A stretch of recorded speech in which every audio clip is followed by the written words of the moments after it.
kunikimbia wewe? Jo.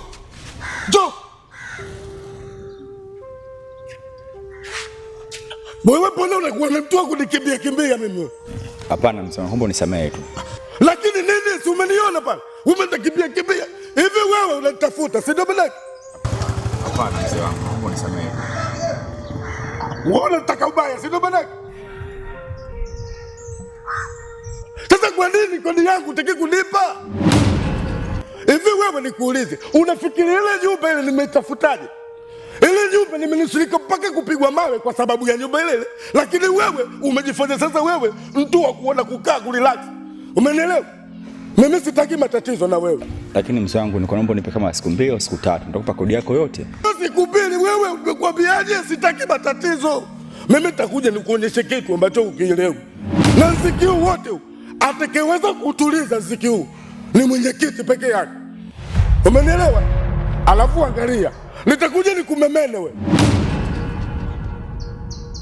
Usitole macho, nitakuja nikumemene wewe. Mimi nyumba yangu ile ishezwe.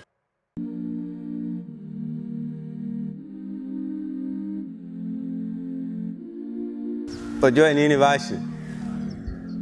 Mambo mengine tunajitafutia wenyewe.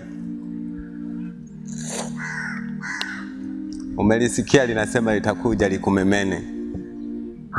Lakini Makapi, sisi tumetoka kwenye familia ambayo ni maskini sana. Kwa lazima tupambane ili tufike sehemu tunapostahili. Ili uwe shujaa, lazima udhalaulike. Mimi naamini Mungu na wanyonge.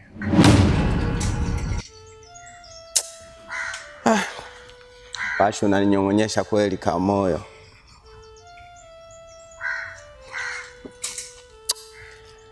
Kweli unapoongea mimi mwenyewe mpaka najisikia vibaya sasa.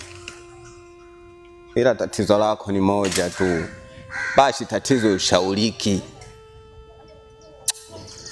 Sikiliza nikwambie. Huu ni ushauri wangu wa mwisho tena. Ukishindwa na huu, mimi sitakushauri tena mwanangu. So unanielewa?